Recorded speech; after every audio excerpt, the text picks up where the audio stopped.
What's up, divas? Full disclosure, before I talk my shit on today's episode, I need to come clean about my love-hate relationship with self-care and self-help. I have a literal daily podcast with over 1,500 episodes that started with and revolves around some form of self-help. But I also often find myself kind of embarrassed to call it what it is because of my complex feelings about the subject. And so before I post and share some of the most popular insights from that podcast over here, I figured I should address my beef with it.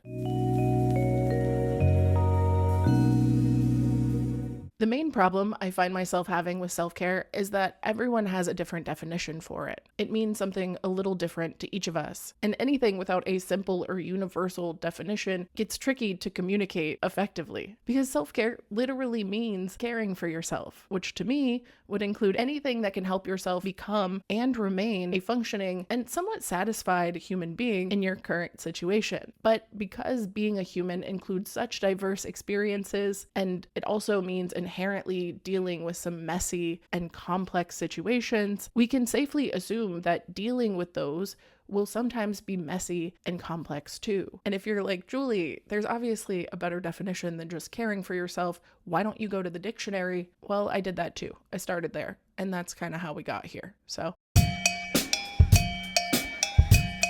Oxford Languages defines self-care as the practice of taking action to preserve or improve one's health. It clarifies with the practice of taking an active role in protecting one's own well-being and happiness, in particular during periods of stress. Cambridge Dictionary defines self-care as the practice of caring for yourself when you're sick or to stop yourself from becoming sick. Also, the practice of doing activities that you enjoy or that are relaxing, especially and in order to improve stress. And then finally, a situation in which children care for themselves and which parents are not at home. And for all my US heads, you can't do definitions without Merriam and Webster. They're defining self-care as to care for oneself, specifically healthcare provided by oneself, often without the consultation of a medical professional. Whoa, okay.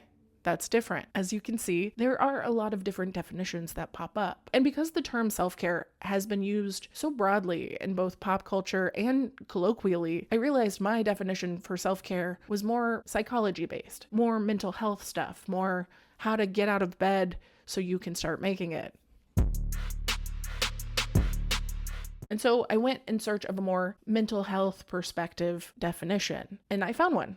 Psych Central defines self-care as any activity that we do deliberately in order to take care of our mental, emotional, and physical health. And see, when explained like that, it clarifies absolutely nothing. Because if it's any activity that we deliberately do in order to preserve our mental, physical, and emotional health, wouldn't that arguably be, I don't know, everything? Because if it's deliberate stuff that I do to preserve those things, then I guess work would count as self-care because I'm deliberately getting up out of my bed to go do it. I guess anything beyond not getting out of bed all day is self-care. And honestly, if I think about it hard enough, I'd argue that rotting in bed all day is a valid form of self-care if that's what you need in that moment. But that makes me question everything. Because if everything is self-care, does that mean nothing is self-care? Oh shit. Hello? Existential Crisis Hotline. Can you walk your argument back to before you got bogged down in semantics? Yeah, I guess I could do that. You're welcome. Goodbye. Oh, that was kind of rude, but also pretty helpful. Anyway. All right, guys, after a little bit of reflecting, all on my own with no external help, I figured I should walk this argument back to before I got bogged down in semantics. I think the point I'm trying to make is that we can absolutely technically count going to work every day as a form of self-care. In fact, you can get really specific and say, maybe there's techniques to make going to work every day not such a dreadful experience like it is for so many of us. But on the other hand, you can totally argue that bed rotting is a form of self-care too. These things just occupy different needs at different times for different people in different contexts. The point is, self-care, like most things, is nuanced. And so sometimes the definition can get lost in translation. Let me be clear that I'm not saying any of us are idiots who don't know what self-care is, and that obviously it's not just bubble baths and Lush bombs. I actually think that's part of the problem, is that we all know confidently what self-care is, but from our own perspectives and our own definitions for it. So when you offer self-care advice, it might not apply to somebody like me, who lives a different type of life, the type of life where for work and creative projects, I'll bring every plant in my house from outside into a bedroom, So I'd argue very different forms of self-care are very effective in different situations. And so my point is, I think we all understand self-care from our own perspectives, our own experiences, but because those experiences and perspectives are not universal, our definitions won't be either. And if you're like, yeah, shit's complicated. People disagree on shit all the time. The world is nuanced. We know this. Why would this be a problem? Well, kids, buckle up, because it's time for my daily anti-capitalism rant. The problem with self-care not being easily definable means that people will exploit that fact to make some good money. We live in a culture... Deep, I know. We live in a culture that genuinely only cares about maximizing profits, which has naturally led to the commodification of basic human rights, human dignities, and basic necessities. Time and time again, the nature of capitalism proves that in order to succeed, you must choose profits over people until there are just shells of people left, and oh, so many profits. And as you can see, that leads to a real problem of monetizing and selling things that aren't meant to be monetized and aren't meant to be sold. So that encourages people to get creative on how to do so without getting lambasted. And when people are trying to commodify things that we need to live, they'll boil and distill things down into a toxic version of its original self, all while using your money to convince you that it's the solve to all your problems. But even if you don't buy, even if you manage to not buy into all of this expensive propaganda that they invest into in selling you back something that you already owned, that toxicity is unavoidable. The toxic sludge that they created out of the thing that was rightfully yours and fine before they got to it seeps into literally everything. And under this toxic culture of distilling and bottling and selling our own demise, we can expect that things with complicated definitions like self-care can and will be exploited for their lack of clarity. Most importantly, a lot of self-care practices has been literally stolen and then eradicated from cultures that colonizers have profited from the destruction of. These people continue to take sacred cultural rituals and practices like dancing or community care or self-care, like even hygiene practices, and literally ban the people who created it from doing it. And because that's not evil enough, they'll take that toxic sludge, package it into a different toxic sludge to sell it back at premium rates to the people, you guessed it, who made it. The point is, people are constantly trying to bottle and sell you shit that's not bottleable or sellable. So it's going to take a lot of discretion and emotional literacy to get through this life in general, but also to decipher what self-care is worth a damn to you. Commodifying essential experiences, processes, and human behaviors strips it of its inherent purpose and distills critical information down into toxic laws that bind us rather than free us. And so in my experience, the key to defining real effective self-care is knowing what you specifically really need, underlying your wants, underlying your impulses, underlying your emotional responses, and then understanding what are the best next steps to take to give those underlying needs the attention they deserve. I think the real meat and potatoes of this issue is that self-care and self-help are often marketed as a way to escape your life rather than a way to tap in more effectively so you don't feel the need to escape it so often. Which brings me to problem number 3.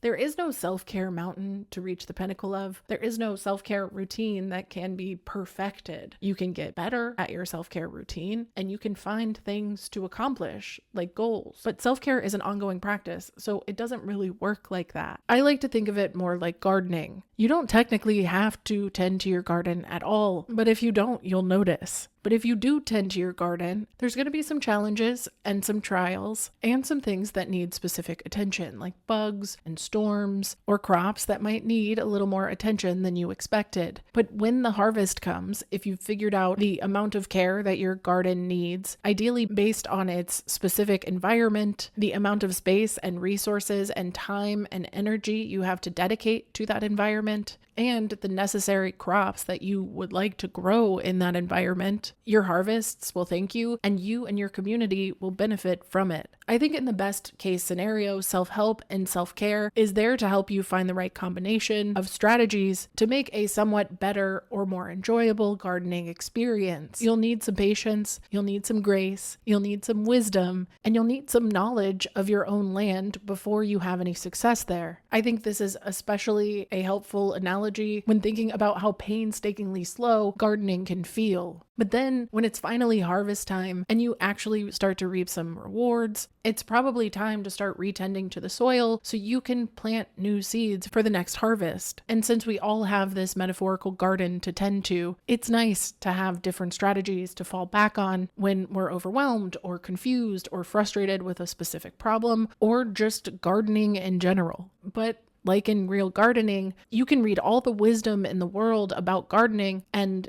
it might not work on your land. You can't really research your way to a better harvest. Sometimes you'll have to put your hands in the dirt. But if putting your hands in the dirt is too difficult or you're struggling with something specific, you can put your nose back in those books to get more information to make putting your hands back in the dirt a more enjoyable experience. And of course, like anything, there will be some seasons that you need a break from gardening altogether. Maybe you don't have the time or the energy or the resources, or the weather is just too brutal. And in those times, you'll have to learn how to live a season or two with less of a yield, or you'll have to rely on community gardens to get you through. But ideally, with a few seasons of slow tending and figuring out what gardening style works for you, you can hopefully learn to enjoy the process and eventually yield some healthy and productive harvests. But in general, if you hear advice that doesn't apply to your garden, maybe it doesn't pertain to the plants you want to grow, or it doesn't make sense with the climate that you're dealing with, or the tools and resources that you currently have access to, then you're responsible for knowing what tools and advice you shouldn't pick up.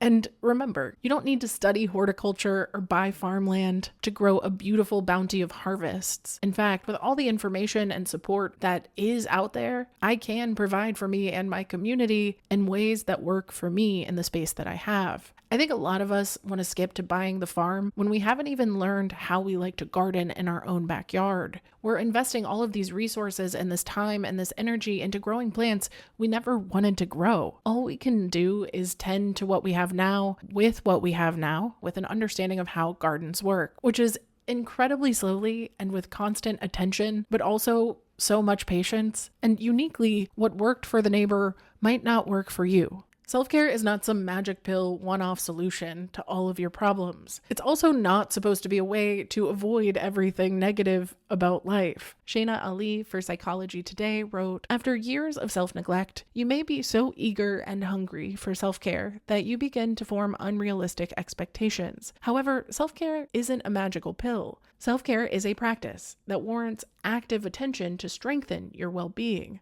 Further, self-care is not a singular skill. Instead, self-care includes a wide variety of tasks tailored to meet your diverse needs. Instead of hanging on to a sole method, remember that as your needs vary, your methods should differ as well." She goes on to say that self-care is subjective and tends to vary from person to person.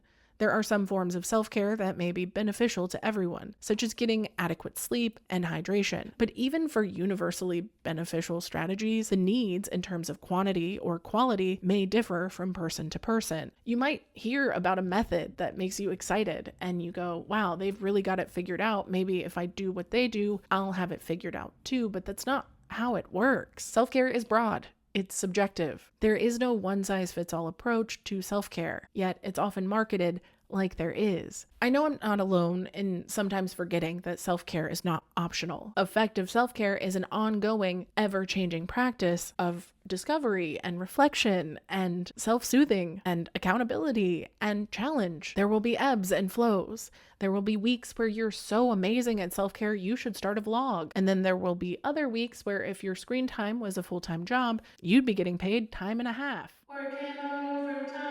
If I put it in a TLDR, I'd say sometimes self-care is dissociating and disconnecting from your shit altogether, and other times self-care is locking in and getting your shit together. Self-care is and always will be a highly subjective daily practice. which means naturally, by design, some of us will have less access to the time you need to get better at that practice. And some of us won't be able to get out of simply functioning mode to figure out how to get better at that practice. For instance, mindfulness is something I'll talk a lot about in future episodes, but if you are currently dissociating or in fight or flight mode or in barely functioning mode, being mindful is not an option because your mind is already full of other shit. And in those moments, it can feel almost impossible to figure out how to clear it to make space for new shit, even if it's better shit. So let's just say that self-care is soothing yourself when you need soothing. It's holding yourself accountable when you need to be held accountable. It's showing up for yourself when you need to show up for yourself. It's showing yourself and others grace when there is an inevitable mess up.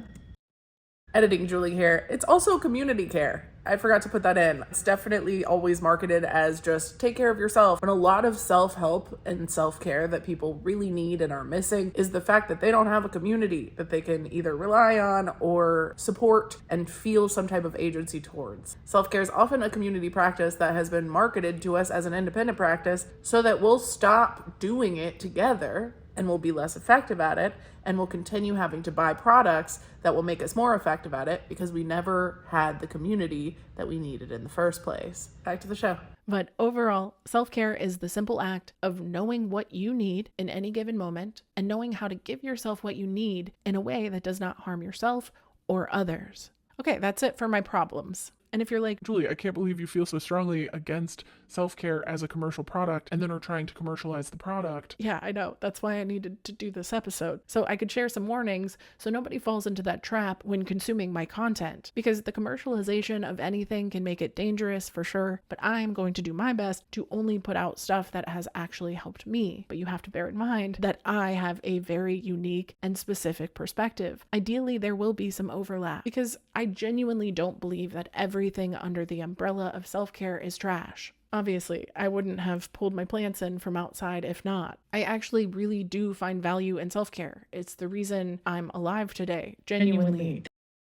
Editing Julie again. I feel like I said that in kind of a throwaway when it's not. It's not a throwaway at all. I'm being dead ass genuinely serious when I say that self-care resources and self-help saved my life. Like being able to reframe and retrain my brain into a less negative bias, being able to understand how brain plasticity works, being able to not just change my perspective, but actually get engaged in a community and realize that that was my problem, learn how to take agency again from the things that had stolen from me. Like those things genuinely changed my life and have saved my life time and time again. There has been motivational speeches and books and podcasts and people along the way that have genuinely pulled me from the depths by saying the right thing. That said, there has been some stuff that I have experienced that could not have been fixed by some self-care or self-help resource. When I was at my brokest or experiencing the most abuse or trauma or real life shit, self-help and reframing and mindfulness can only get you so far. It's not going to fix your shit. I think you have to be realistic with it. But at the same time, I don't think I can talk about self-care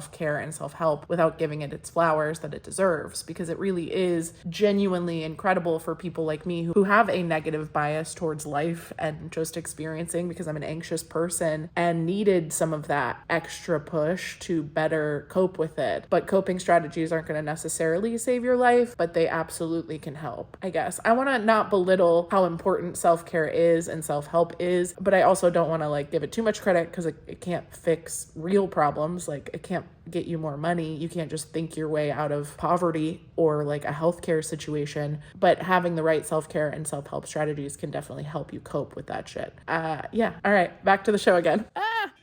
There are a lot of valuable things out there as long as we are realistic with the fact that it's not a quick fix and that you can't solve your humanity. Occasionally, if you're lucky, you'll find shit that resonates with you and potentially change how you show up, or at least how you feel about showing up. My goal in my daily podcast episodes and the episodes I'll post here on YouTube is to create things that resonate in positive ways for a lot of people, but I also want to be realistic and honest with both myself and you about what that looks like. So what does it look like? Who was that?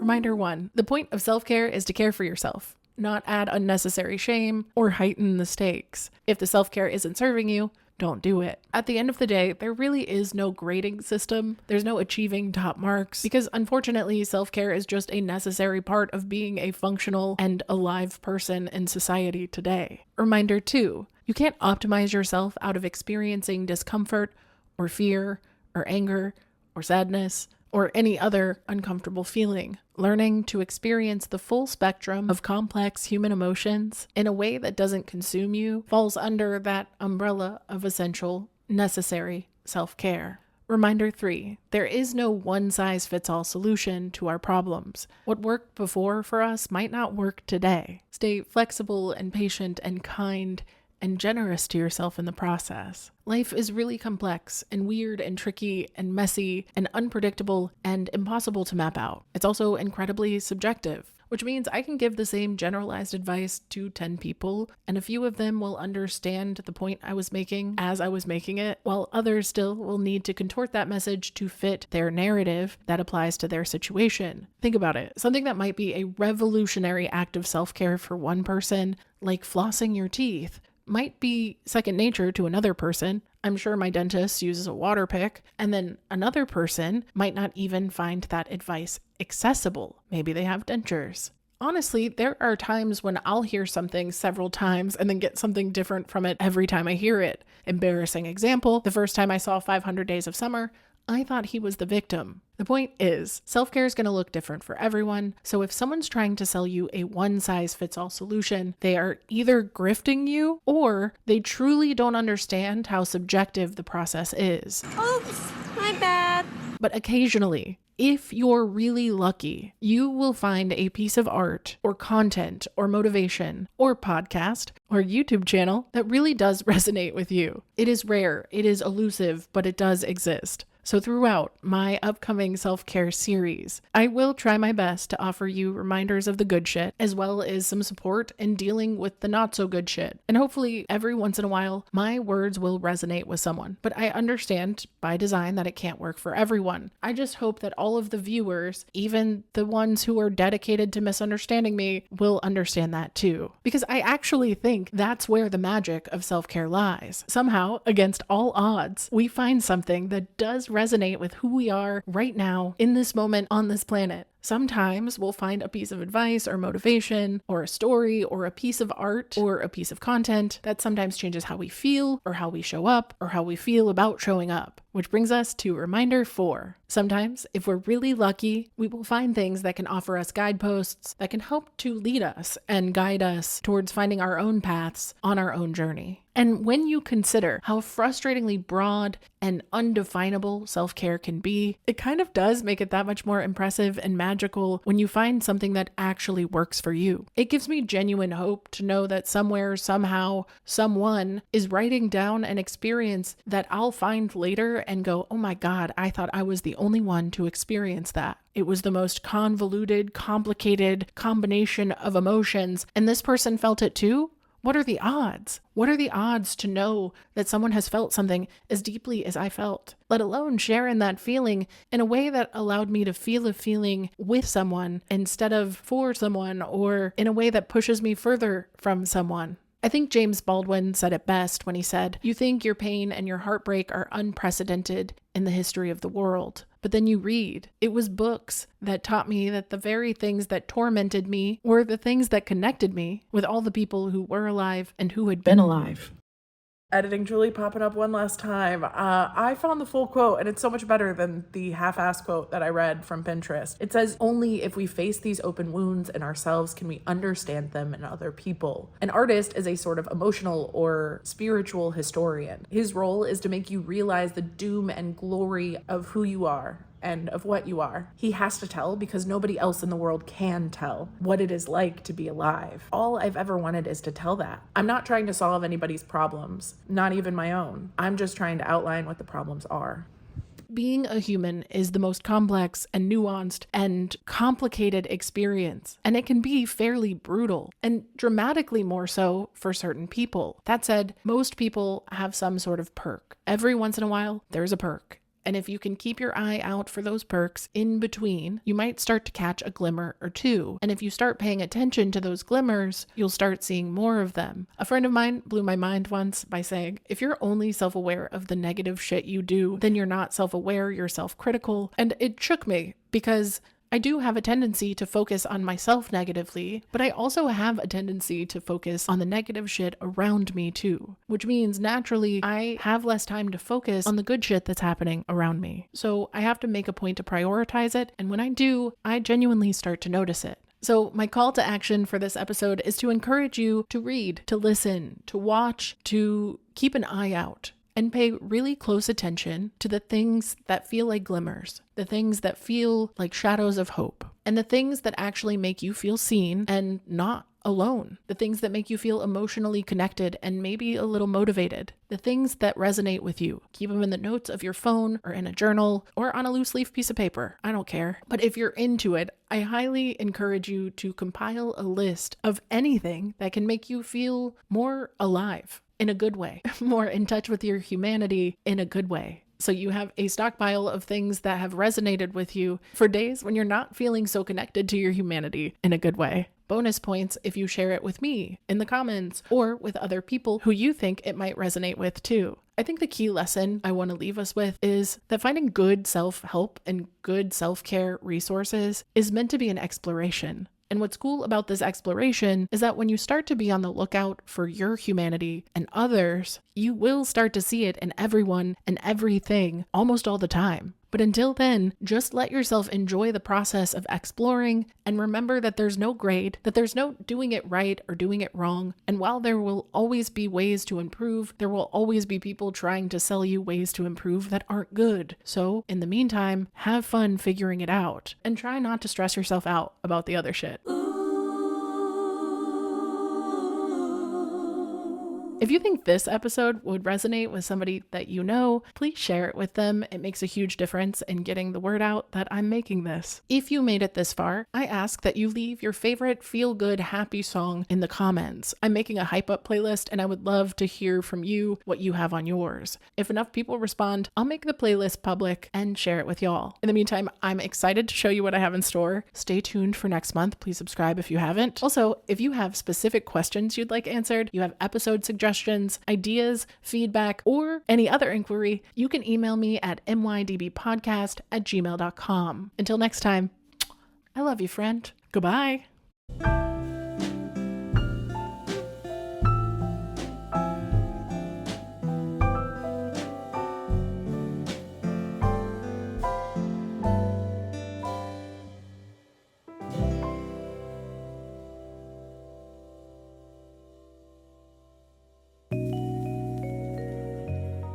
Is bringing in a rose bush from outside self-care? Because it has bugs in it. I don't know if you've seen them flying around. I hope not. Anyway,